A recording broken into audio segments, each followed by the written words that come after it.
Indian defence के बारे में पूरी जानकारी और नया अपडेट्स पाने के लिए हमारे चैनल भारत डिफेंस न्यूज को सब्सक्राइब करें और बेल आइकन्स को दबाना ना भूलें ताकि हमारे नए नए वीडियोस आपको देखने आपका आज की हमारी इस वीडियो में। दोस्तों आज की इस वीडियो में हम अमेरिकन F-15EX फाइटर जेट और F-15 silent eagle fighter jet और F-35 फाइटर जेट के बारे में बात करने वाले हैं।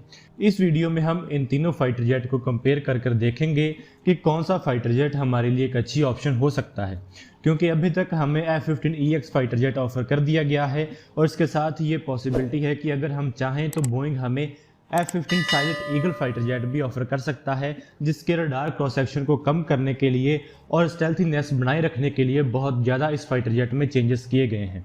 और इसके साथ ही हमें F-35 फाइटर जेट भी ऑफर किया जा सकता है, क्योंकि अमेरिकन सेनेट में इस फाइटर जेट को इंडिया को भेजने के लिए कुछ बातचीत चल रही है और इसके लिए रेजोल्यूशन भी मूव किया गया है। तो चलिए आज की इस वीडियो को शुरू करते हैं। सबसे पहले बात कर लेते हैं F-15EX फाइटर जेट के बारे में। F-15EX फाइटर जेट तब चर्चा में आ गया जब अमेरिकन एयरफोर्स ने भी इस फाइटर जेट का ऑर्डर दे दिया, क्योंकि सभी लोगों को लगता था कि स्टेल्थ फाइटर जेट आ जाने के बाद अब अमेरिकन एयरफोर्स और ज़्यादा 4.5 जनरेशन फाइटर एयरक्राफ्ट नहीं खरीदेगी। लेकिन अमेरिकन एयरफोर्स ने 4.5 जनरेशन फाइटर एयरक्राफ्ट खरीद लिया, जिसके बाद ये बात पक्की हो गई कि आज के दौर में भी 4.5 जनरेशन फाइटर एयरक्राफ्ट रेलेवेंट है। इसके साथ ही बोइंग ने अब MMRCA टेंडर में इस फाइटर जेट को हमें ऑफर कर दिया है। इस फाइटर जेट में बहुत सारी नई इंप्रूवमेंट्स की गई हैं। इससे पहले जो ओरिजिनली F-15 एयरक्राफ्ट बनाया गया था वो मेन तौर पर स्ट्राइक रोल्स में बनाया गया था, वो मेन तौर पर एयर सुपीरियरिटी रोल वाला फाइटर एयरक्राफ्ट था। उससे ज़्यादा air to air missiles carry करने वाला बनाया गया था और उसने अपना ये काम बखूबी निभाया था। F-15EX फाइटर जेट के पास तकरीबन 100 से ज़्यादा एयर टू एयर किल्स हैं और अभी तक इस फाइटर जेट को किसी भी और फाइटर जेट ने किल नहीं किया है, जिससे इस फाइटर जेट की क्रेडिबिलिटी का पता चलता है। इससे पहले जो F-15C और F-15D फाइटर जेट जो बहुत सारी एयर फोर्सेस ऑपरेट कर रही हैं, वो मेन तौर पर एयर सुपीरियरिटी फाइटर जेट्स हैं जो कि बहुत ज़्यादा फास्ट हैं। वो मैक 2.5 की रफ्तार से उड़ सकते हैं और ज़्यादा मनूवरेबल हैं और उनमें long range APG-63 version 3 radars लगे हुए हैं। लेकिन ये फाइटर जेट बहुत पुराने हो चुके हैं और अभी इन्हें रिटायर करना शुरू कर दिया गया है। लेकिन अभी इस फाइटर जेट के लिए एक नई अपग्रेड आई है जो कि F-15EX फाइटर जेट है। इस नए F-15EX फाइटर जेट में बहुत सारी नई टेक्नोलॉजीज का इस्तेमाल किया गया है। इसमें नए फ्लाई बाय वायर सिस्टम का इस्तेमाल किया गया है। इसमें मॉडर्न डिजिटल डिस्प्लेस लगाई गई हैं, हेलमेट माउंटेड साइट लगाई गई हैं और इसके साथ ही इसके विंग्स को और ज़्यादा मजबूत किया गया है और इसमें fuel efficient F110 turbofan engine लगाए गए हैं, जो कि इस फाइटर जेट को 20,000 आवर की फ्लाइट लाइफ देता है। इतनी ज़्यादा लाइफ होने के साथ ये फाइटर जेट बहुत दशकों तक हमारी एयरफोर्स के काम आ सकता है। दोस्तों इस वीडियो में आगे बात करने से पहले हम आपको बता देना चाहते हैं कि हमने एक नया चैनल शुरू किया है जिसका नाम है डिजिटल फ्यूजन। तो आप उस चैनल को जरूर जाकर सब्सक्राइब करें। उस चैनल का लिंक हमने वीडियो में दिया हुआ है, तो आप उस चैनल को जरूर जाकर सब्सक्राइब करें। तो चलिए आगे बढ़ते हैं। इसके साथ ही इस फाइटर जेट को ऑपरेट करने की कॉस्ट को भी $20,000 पर फ्लाइट आवर तक लाया गया है। इससे पहले जो पहले F-15 फाइटर जेट मौजूद थे वो 1 घंटे उड़ाने के लिए $42,000 कॉस्ट करते थे। इसके साथ ही इस फाइटर जेट में कुछ एवियोनिक अपग्रेड्स की गई हैं।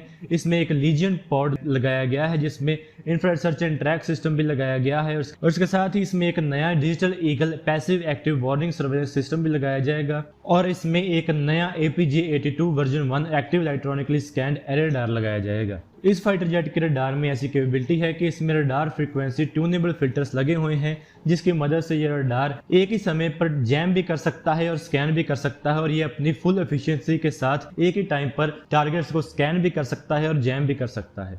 इसके साथ ही इस रडार में डिजिटल मेंटेनेंस कैपेबिलिटी भी है, जिससे इस फाइटर जेट को मेंटेन करने का खर्चा भी कम हो जाता है। इस फाइटर जेट का सबसे बड़ा फीचर ये है कि इसमें मल्टीपल मिसाइल रैक्स का इस्तेमाल किया गया है, जिसे advanced missile and bomb ejection racks कहा जाता है। इससे पहले जो F-15C और D वेरिएंट्स थे वो एक टाइम पर 8 एयर टू एयर मिसाइल्स को कैरी कर सकते हैं, लेकिन अब इन नए रैक्स के लग जाने के साथ ये फाइटर जेट एक ही टाइम पर 22 AMRAAM मिसाइल्स को कैरी कर सकता है और इसके साथ ही 2 और AIM-9X मिसाइल्स को कैरी कर सकता है। इसके साथ ही ये fighter jet multi role fighter jet भी होगा और ये एयर टू सरफेस म्यूनिशंस को भी कैरी कर पाएगा और इसके साथ ही ये 28 GPS guided small diameter bombs को भी कैरी कर पाएगा। इसके साथ ही बोइंग ने अपना F-15 silent eagle fighter jet भी बनाया है, जिसमें उन्होंने बहुत सारी नई टेक्नोलॉजीज का इस्तेमाल किया है, जिससे उन्होंने इस फाइटर जेट के रडार क्रॉस सेक्शन को कम करने की कोशिश की है। चाहे कि इसमें रडार क्रॉस सेक्शन को कम करने की बहुत सारी कोशिश की गई है, लेकिन ये फिर भी F-35 फाइटर जेट जितना स्टेल्थी नहीं है,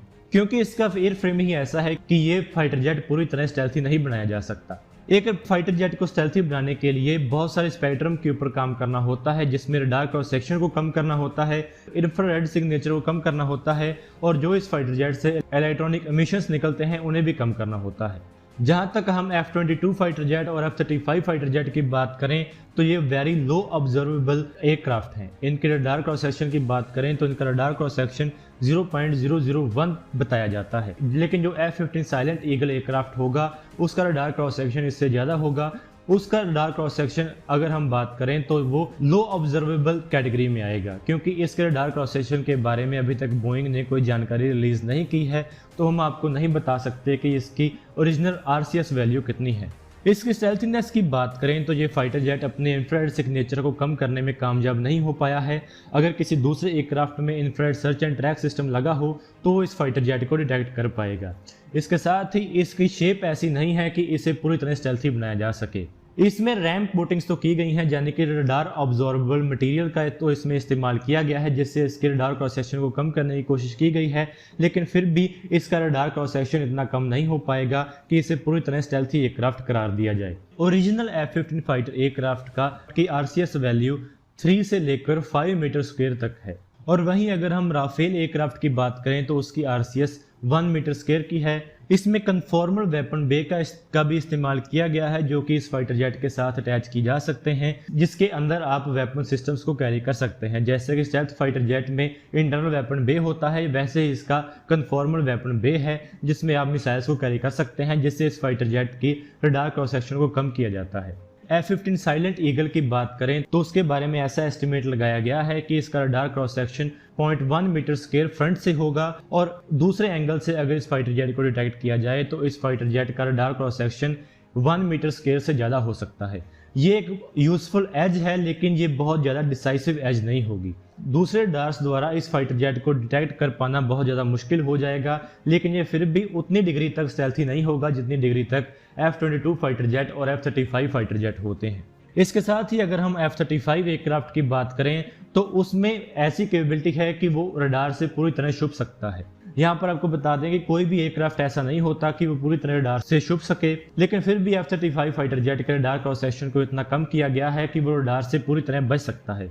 इसके साथ ही इस फाइटर जेट को कई बार उड़ता हुआ सुपर कंप्यूटर भी कहा जाता है, क्योंकि इसमें ऐसी कैपेबिलिटीज हैं कि ये पूरी तरह दुश्मन के रडार्स को जैम भी कर सकता है और बहुत तरह के मिशंस कर सकता है, और इसमें इंप्रूव्ड डाटा लिंक कैपेबिलिटी है, जिससे ये बहुत तरह के सिस्टम्स के साथ मिलकर काम कर सकता है।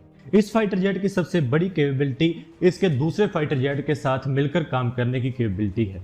इसका रडार इतना पावरफुल बताया जाता है कि ये एक मिनी एवॉक्स के तरह काम कर सकता है, यानी कि जब जंग होगी तो ये फाइटर जेट अपने रडार से दूसरे सिस्टम्स को डिटेक्ट कर सकता है, और जो इसके साथ फाइटर जेट उड़ रहे होंगे वो अपना रडार बंद कर सकते हैं, और इसके साथ लगाए गए डाटा लिंक की मदद से जो radar data F-35 fighter jet के पास मौजूद है वही रडार डाटा दूसरे फाइटर जेट को मिल जाएगा, जिससे वो एयरक्राफ्ट अपने रडार का इस्तेमाल ना किए बिना दूसरे फाइटर जेट को डिटेक्ट कर पाएंगे। इस टेक्निक से साथ उड़ रहे फाइटर जेट की कैपेबिलिटी भी इम्प्रूव हो जाती है। F-35 फाइटर जेट की बहुत सारी कैपेबिलिटीज़ के बारे में तो आप जानते हैं, तो इसके बारे में हम ज़्यादा डिटेल में बात नहीं करेंगे। तो अभी जब बात आ जाती है कि कौन सा फाइटर जेट हमारे देश को खरीदना चाहिए या हमारे लिए सबसे अच्छा सूटेबल होगा, तो वो मेरे मुताबिक तो F-35 एयरक्राफ्ट ही होगा, क्योंकि F-15EX फाइटर जेट की कैटेगरी वाला फाइटर जेट तो हमारे पास पहले ही मौजूद है, जो कि है Su-30 MKI। तो एक ऐसा ही फाइटर जेट फिर से खरीदना जो कि Sukhoi 30 MKI फाइटर जेट की कैटेगरी वाला ही हो, तो वो हमारे लिए सूटेबल नहीं होगा।